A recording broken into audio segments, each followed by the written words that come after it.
queria correr o risco excessivo de começar com o Marlon, por exemplo, e ter que esticar demais a minutagem dele em função do contexto do jogo ou das situações, e ele acabar sentindo de novo. Era esse cuidado. E volto a dizer, o Galarza vinha treinando bem, eu acho que no primeiro tempo fez um bom jogo, eles têm características parecidas, mas outras coisas um pouco diferentes. A ideia era preservar um pouco mais o Alex, porque era justamente não jogar o Alex para marcar o lateral e ter alguém que pudesse preencher o meio também. O Galarza fez isso contra o Botafogo, fez isso hoje, o Marlon consegue fazer isso também. A ideia era essa, não desgastar demais o Alex, porque poder deixar ele próximo ao Pedro, poder deixar ele numa situação que a gente pudesse aproveitar ele mais, como acabou sendo o lance do segundo gol, um contra-ataque, e aproveitar essa chegada dele na frente. Boa noite, Barbieri. Thiago da Band. Eu queria te perguntar se muda agora o estilo de jogo do Vasco. Em algumas partidas, principalmente quando o Vasco precisava do resultado, contra o Trem, por exemplo, é claro que eu não quero comparar os adversários, o Flamengo e o Trem, mas o Vasco parecia mais ofensivo, no sentido de dominar mesmo o jogo, dominar as ações. O Vasco, se não me engano, finalizou 39 vezes naquele jogo. Contra o Boa Vista, o Vasco também tomou quase todas as ações do jogo, mas nos grandes jogos, principalmente nos dois contra o Flamengo, o Vasco não foi tão ofensivo assim. O Vasco soube absorver a pressão do adversário e reagir em relação a ela. Agora, para o jogo de volta contra o Flamengo no domingo que vem, o Vasco precisa do resultado. Apesar de ainda ter a vantagem no placar agregado, o Vasco precisa vencer o jogo, nem por um resultado simples. O Vasco precisa dominar esse jogo, precisa ser mais ofensivo. Olha, o Vasco precisa vencer esse jogo. Difícil responder. Minha cabeça agora está na quinta-feira. Eu entendo a sua pergunta. Eu acho que tem a ver também com a hierarquia, com o nível dos adversários, com aquilo que eles apresentam. Então, nesses grandes jogos, a gente, claro, tem uma disputa, a princípio, mais equilibrada. Os adversários conseguem jogar a gente um pouco mais para trás. E a gente tem, pela avaliação que a gente faz, tomar alguns cuidados com algumas coisas, tal. Não que contra o Trem e o Boa Vista a gente não tenha, mas a avaliação que a gente fez era tipo de entrar de outra maneira, explorar e levar vantagem. Eu acho que no momento oportuno, volto a dizer, depois de quinta-feira, agora o foco é em quinta-feira, a gente vai rever, analisar bastante, ver com calma aqui o que aconteceu e procurar entrar com uma formação, com uma estratégia, com um sistema que nos permita vencer o jogo no domingo. A gente precisa de uma vitória simples e é isso que a gente vai buscar.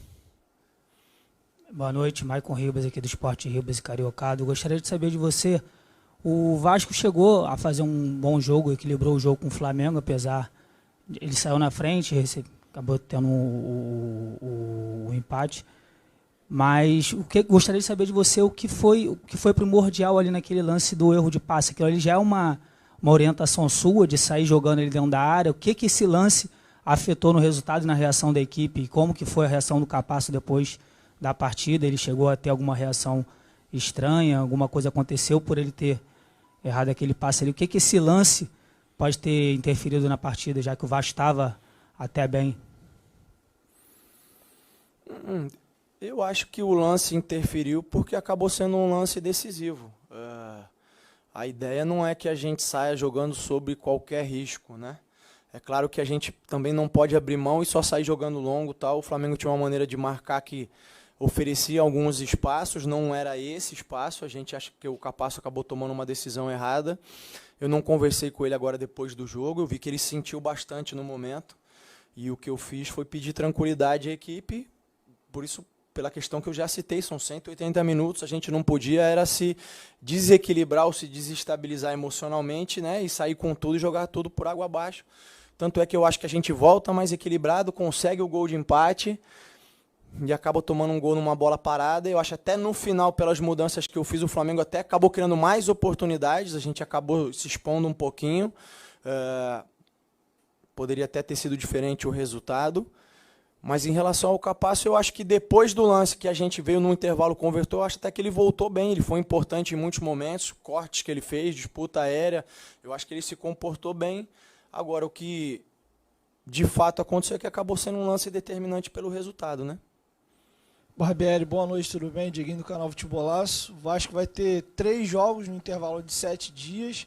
Você pensa em algum time alternativo para o jogo de quinta-feira, meio mesclado, pensando um pouco na questão física para o jogo de domingo, que deve ser mais um jogo muito desgastante, muito intenso. E queria que você falasse do ponto de vista do Rodrigo. O Rodrigo vem sendo um dos melhores jogadores do Vasco na temporada. Fez um grande jogo contra o Flamengo, teve até brincadeiras que ele colocou o Arrascaeta no bolso. Eu senti que o Vasco perdeu um pouco o meio campo. O Andrei ficou muito longe do gol, não que ele não jogue de primeiro homem, você até colocou ele assim no jogo contra o próprio Flamengo em um dado momento no segundo tempo, mas não sei se a tentativa do Galarza foi, como você mesmo falou, descansar o Alex, fechar o fundo, mas você, vendo depois do que aconteceu, você não acha que o Vasco acabou perdendo um pouco o meio? E eu não entendi muito a hierarquia também, porque o Barros é um jogador que joga mais de segundo e o Rodrigo vinha muito bem. Queria que você já explicou do ponto de vista do Galarza, queria que você falasse do ponto de vista por parte do Rodrigo, na questão da parte física. Obrigado. Obrigado. Boa noite. Não, eu entendo, eu acho que o Rodrigo tem essa característica de ser alguém de bastante marcação, de fechar bastante espaço, mas volto a dizer, o Andrei tem uma característica um pouco diferente, que é alguém que consegue participar e ajudar mais na construção, na circulação. Essa que era a ideia com o Andrei. Eu não achei que no primeiro tempo eles tiveram espaço por dentro, até não lembro de situações que eles tenham criado no primeiro tempo jogando por dentro. Foram mais situações por fora, até o primeiro gol deles acabou sendo um cruzamento aqui na lateral, o segundo gol foi um erro nosso, não lembro de situações que eles acabaram entrando lá. O Barros, em relação ao Galarza, é que o Galarza tinha a função de preencher esse espaço com bola e depois abrir para jogar. E é uma situação que não encaixa com a característica do Barros de depois abrir para jogar aberto. O Galarza consegue fazer isso, consegue fechar, depois consegue abrir para jogar. Foi por isso, quem consegue fazer isso é o Marlon, como eu citei, que entrou no intervalo. O Figueiredo também pode fazer isso. Mas como eu citei anteriormente, o Galarza vinha numa condição e com um ritmo de jogo melhor do que os dois pelo tempo que eles tiveram parados. Foi uma opção para o jogo, como eu fiz nos outros clássicos, opções. Eu acho que hoje eu não posso colocar o resultado na conta dessa opção. Sem dúvida nenhuma, tem uma contribuição, como vários outros fatores têm contribuição, e o papel agora é a gente sentar, analisar com calma, entender efetivamente tudo o que aconteceu, onde a gente pode melhorar, como a gente pode, no próximo confronto, ser uma equipe ainda mais competitiva e melhor para buscar a vitória que a gente quer. Eu não usaria essa palavra, eu acho que tem possibilidade de mudança sim, a gente avaliando, entendendo quem tem melhores condições para jogar, mas isso eu só vou conseguir responder ou ter ideia disso na quarta-feira. Amanhã está todo mundo ainda muito cansado do jogo. Na quarta-feira a gente vai avaliar aqueles que tiveram uma recuperação melhor ou não. Preciso ver com calma o ABC, já tenho todo o material, uma ideia, mas agora é estudar o adversário e foco total até quinta-feira. Meu mundo acaba na quinta-feira. Depois de quinta-feira a gente pensa no que vai acontecer. Barbieri, boa noite. O quanto te frustra a vantagem ter mudado de lado? Não frustra. Eu acho que, volto a dizer, eu acho que é um ponto importante que a gente conquistou durante a primeira fase. Agora a gente depende de uma vitória simples. Isso é importante, isso não muda. Claro que eles reverteram no sentido de que não há mais 2 resultados, 2 empates, mas a gente depende de uma vitória simples. Eu acho que colocaram muito peso nessa vantagem e esqueceram de outras questões que nesse momento nos trazem desvantagem, que não tem nada a ver com o adversário, que é a gente ter jogado um dia depois, ter um dia menos de descanso para esse jogo, a gente ter uma decisão no meio da semana. Eu acho que isso são pontos importantes também, que no contexto geral, talvez o fato da gente ter conseguido essa possibilidade de 2 resultados equilibrou mais uma disputa que a princípio nos desfavorecia, pela sequência do calendário e por tudo. Eles conseguiram essa vitória agora, volto a dizer, a gente depende de uma vitória simples, mas foco na quinta-feira. Barbieri, boa noite. Igor Siqueira do UOL, uma última pergunta, pegando um pouco do seu lado desenvolvedor de talentos, trabalha com a base tantos anos, que erros que você acha que você não pode cometer com o Andrei nesse processo de curadoria desse jogador que já está vendido, volta por empréstimo, está convocado com a seleção e você precisa adaptar nessa construção de time? O que você acha que você tem para contribuir nessa formação do Andrei e que erros você acha que você não pode cometer nesse estágio da carreira dele? Boa noite. Não sei, eu acho que é uma pergunta que eu não sei bem responder, não pensei muito sobre ela.